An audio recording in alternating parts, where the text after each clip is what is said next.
What up, y'all? So, as you can see by the thumbnail, this is the Obvia Racing LMP3 wheel. This is just the preview of the wheel as it's not completely finished, meaning it's about 90% complete in design. There's some elements that he's going to either change or with some feedback from me, he's going to update some things that are absolutely, I don't want to say critical, just things that are the little things. Like he's already built an amazing wheel, but they're the little things that need to be hammered out. So this is just essentially like version 2. He had the alpha, I get a chance to build the beta, and then you're going to have the final product that'll be released, and he's going to send me those updated parts, mainly the PCB and some other things potentially, depending on what they are. But we're going to go over this wheel and give you a preview of what's to come here in the near future as a DIY. So again, this is the LMP3 wheel. The reason why I love it is because the LMP3 is my favorite car. So it's really cool to have the wheel in my hand to be able to drive. The reason why I think it's awesome is because if you look at the wheel in game and then you look at it here, it is a spinning image of one another. Obviously for sim racing, you actually want funky knobs. I know people like one-off replicas, kind of like the new Mercedes wheel that's coming, and that's really cool, I think. But the problem is, as a sim racer, there's some elements that I want that I would absolutely love to have and want to see. So for me, having funky knobs is absolutely critical. Having things with LEDs and stuff like that on a sim racing wheel, I think personally is my preference. Just because I'm a sim racer, I'm not a real racer. I don't know what it's like to be in a real car. And so for me, this is my little piece of heaven. Um, the build, as you see constructed, I spared no expense on getting the parts. You'll actually see my logo in the Obvia logo etched on it. It is a anodized brushed aluminum front with a anodized uh, uh, bead blasted back, and it pairs very well. The grips are nice and chunky. We'll go over some of the features with the grips and how the buttons have some additional features. You get 2 multi-position switches on the front, as well as 4 push buttons.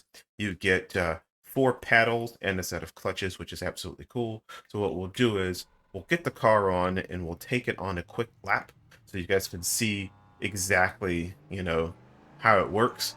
Um, Obviously, when, using something like a sim wheel, you want it to feel good in hand. And I can say, for me, this feels good in hand. I'm a sucker for rubber silicon grips. Now, this isn't the tacky kind that has the skin cells left behind as some people worry. For me, it's not a deal breaker either way. I just want silicon grips. These are 60 Shore A, so they're nice and soft and chunky the way I like it. Clearly, you guys know, as I've said before, the best grips I have ever used are on the Bavarian Simtec Omega Pro. Those are by far the best grips on any wheel I've ever used to this point. And again, I say to this point because who knows what will be coming out from other companies, but these are really good. They feel really good in hand. Enrico is casting them himself, and I think there are some things where he can do a little bit better, and we've talked about it, and he knows that, and I'll kind of show you those areas. But overall, the most important part outside of, you know, all the buttons and latches is the grips, because you spend your whole time racing on it. If you don't have shifters, you can compensate with auto shift. If you don't have paddles and all those things and LED buttons, you can make do without it. But having a good set of grips you can hold on to and drive, now that's where, the fit hits the shan, as they say. You gotta have a good set of grips. And I can tell you this, when you get this wheel, if you do decide to build it, depending on whether you go with silicon or you do a DIY version of this wheel, um, you will have the ability to have the thicker grips. And I think just ordering the plate from Enrico when he has them available will be important, because I think getting silicon grips will be absolutely amazing. But all the buttons are exactly where you want them to be. Again, I'll show you in a little more detail in just a second.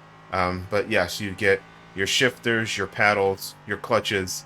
Um, you get an optional button on the back that changes some of the functionality of what the buttons or paddles do. which I think is just really ingenious because it gives you more inputs to just, you know, be able to have all those inputs for different features that you use while you're racing. We're off track, and I think that's a good segue to take a look at the wheel in depth. So what I'm going to do is I'm going to take the wheel, sit it on my desk, we'll put the camera right in front of it, and we'll go over the features that it offers, because again, I think those are things that are going to be important to you, things that you're going to absolutely care about, and things that will be a decision as to whether you get this wheel or not, and we'll go over it in detail. So I'll see you on the flip side. All right, guys. So now we're going to take a more, I guess we could say, in-depth look at the wheel. And again, remember, I always want to caveat this. This is a preview. This wheel is not finished yet. So again, what you're seeing, I just got a normal LED going around just in SimHub, which again, I think is such an awesome tool. What we're looking at now is, again, we have two multi-position switches. This one on the left can be used as an encoder and a multi-position switch. This is a multi-position switch, and it truly is multi because I'll explain what it means. The four buttons on here on mine are Oppo P9s. These buttons are about $11, $12 a piece. So as you can see, they're about 40 some odd bucks just for the four buttons. Again, significantly different than the cheaper ones I could have gotten from Amazon or something like that. But I think a wheel like this, to me, deserves good quality stuff because it's a car that I love to drive. You get the two 7-way funky encoders. These are completely aluminum as well, CNC aluminum, and they feel great underhand. And again, these are also CNC'd as well. On the back of the wheel, what we have is, you'll see again, I stuck with that same pink theme that you see on front. We have the clutches, shifter, an additional paddle on the top. Again, something that I think if you're using a sim wheel, I think you would absolutely appreciate. On the bottom, you'll see here a switch. It's a latching switch, and that latch is going to be useful, and I explain what it's for. But again, you'll see my Dan Suzuka QR because I like to run it quote unquote hybrid wireless. So I just connected it that way. But this latching button, I'll explain what this works for. But again, you've got your four paddles and then your clutches as well.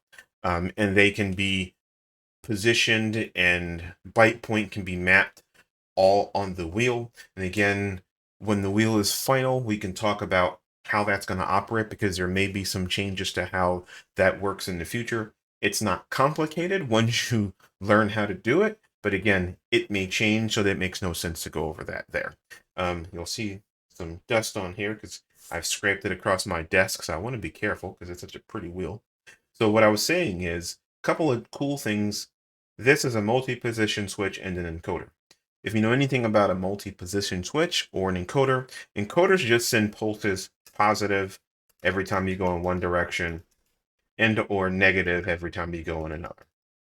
Okay, and what we're going to do is we're going to stop that animation from running, and what we're going to do is we're going to trigger it like we're running in an actual car. So let's go ahead and turn off the animation. Give me just a moment.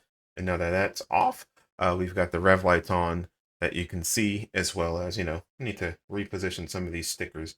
I did not do the best job, but hey, it does the job it needs to do. So this can be, again, an encoder that simply pulses, and you'll see I've got some animations. So when I rotate it, it makes an animation there. So pulse up, pulse down. That's all it's doing. Just the pulse in either direction as an encoder. If you want to switch it to a multi-position switch, that's what that button is on the back. You simply push the button. I set an animation to blink to let me know I've pushed it. And then now it becomes a multi-position switch so that if you load up the sim, like iRacing or ACC or things like that, that may be able to remember, what you'll do is you'll simply turn it to the 2, and in the game, whatever that is mapped to, it will remember it each and every time. So if you jump out of the sim and jump back in, it will remember that that is on 2 every single time. So I think that's a really cool way of implementing some really cool and amazing software into a wheel. So I'm going to push that button again. We'll see it blink just to let you know that I've blinked it. So again, On the right, this is purely just a multi-position switch. What it does is this controls the optional paddles you have at the top. And they're not really optional because you need them in order to use this feature here. So for example, let's say I want to change my brake bias. I simply turn this over to where it says BB or brake bias or brake balance, depending on how you decide to map things. Now what it does is it's put this multi-position switch at brake balance. This top paddle now becomes my positive, and this one becomes my negative. Or vice versa. Just depends on how you're going to race and how you're going to use the wheel. Example 2. I move it over to traction control 1. Again, now this becomes pulse up, pulse down. Now, one of the things I would like to see is maybe this sticker give you more options, or maybe you should just customize it, to be honest, because you do get the sticker pack so you can print it out yourself or order it, and you can obviously change what these say. And I think maybe I'll do that in the future because there are things on here that I may not use, but I have the ability to use. So again, it's a really cool feature that you simply, and this top one is neutral. It is off. It is not doing anything. So there should be an option that simply says off, so that you know you're in position 0 or neutral. If you pull these paddles, nothing will happen. If you go ahead and switch it over, anyone that's after that, it'll actually register to the paddles. Again, using it as a up and a down, a plus and a minus, whatever you want to see it as. Again, the buttons are just that. They're buttons. They have great clicks on it. What I've done is I've mapped so that when you push them, it blinks twice. I may speed up the blink, so when I hit the flash, it flashes like it matches the lights blinking. But again, that is a brief summary of the wheel. I'm not going to bore you with more than that because at the end of the day, this is just a preview of a wheel that I think you should consider. I think it's a really awesome wheel. But again, I don't know what the final product is going to be, but I do believe it's going to be 90-something% this with some minor updates to go over some of those things. And let's talk about those things that I think you'll need to upgrade. One, some of the grips, as you can see here, it's not quite as polished as it should be on the grips. I personally won't notice these on the bottom. It feels great everywhere else. But depending on how much you sell something like this for, these are the little things that he's working on to clean up to make sure when he brings a wheel out that those things aren't there.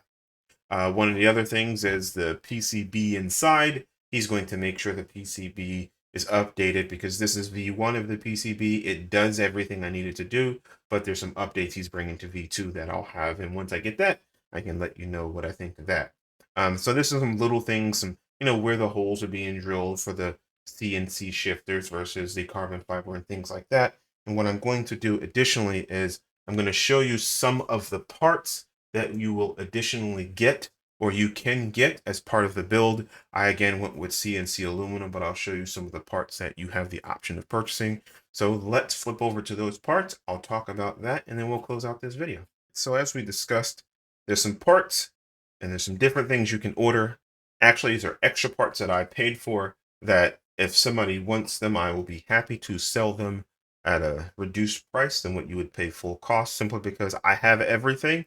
I don't need new parts, so I need to offload and actually get some of the money back that I spent. So with that being said, let's take a look at the parts and how you can potentially order them. So first, we're going to look at the enclosure. This is an MJF enclosure, as you can see here, as well as the back plate. This plate here is simply a CNC aluminum plate that you would put in the enclosure, similar to most of your other DIY builds. What you would do with this is simply on the other side, you would have your standoffs inside to make sure that you keep both halves together and all of the tension is put on the two CNC aluminum plates with the enclosure to keep things nice, neat, and tidy. So again, this is how you may choose to build it. And you would essentially, when you order, you would get this plate with the front and then you'd be good to go. So that is one way of building it. And again, this is anodized black and brushed. The second way is with a full CNC enclosure that you see here. And this one is the first one that I bought that I didn't order correctly. And depending on what type of shifters you go, if you go aluminum at some point in the future, you would have to drill additional holes. But I spray painted it and it didn't, I let it dry for 24 hours.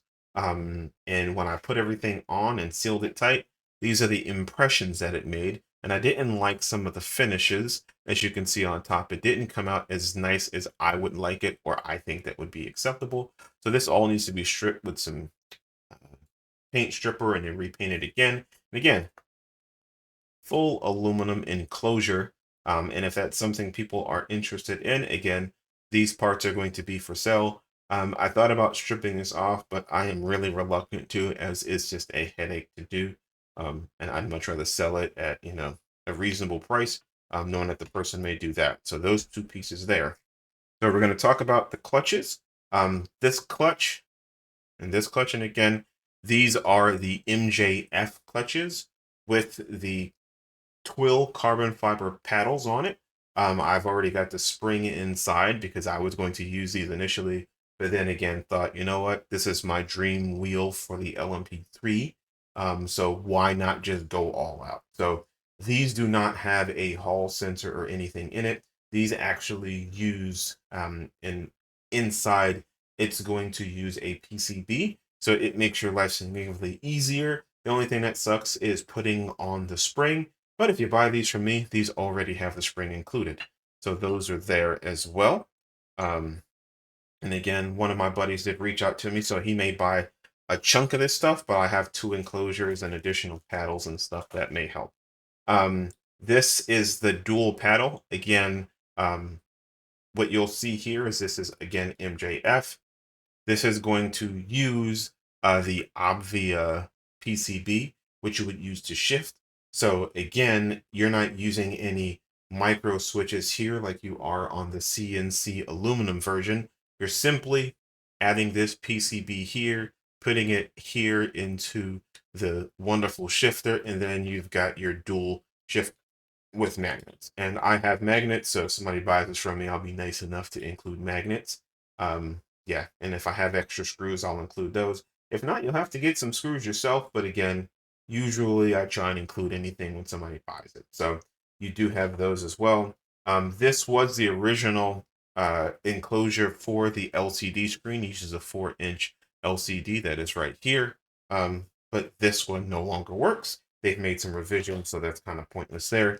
Like I said, I have some additional, I have a set of paddles and clutches and top paddles in here because it came with 2 pair. So, hey, that's pretty cool that it came with 2 pair. And again, I ordered this all from AliExpress. So these are all of the parts, or not all, but all of the extra parts that I have that I can do nothing with anymore because I went high end on my build.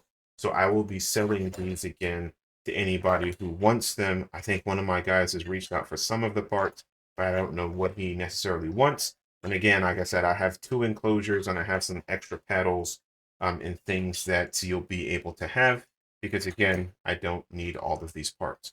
So that is a preview of the LMP3 wheel. I would say add it to a list of short lists if you're wanting an LMP3 replica wheel with some really cool features on it. Again, depending on which route you go, it could be rather costly or significantly cheaper if you 3D print most of the parts. So again, this is the wonderful LMP3 wheel with my logo and Obvia's logo on there as well. I think it's something that, again, if you like the LMP3 or smaller diameter wheel, this is something I would consider. It has all the things you would want. Doesn't have thumb encoders, but again, if you want thumb encoders, this is not the wheel for you because this is a replica of the LMP3 as best for sim racers. So thanks for tuning in. As always, if you like what I'm bringing to the table, if you like what you see, thumbs up.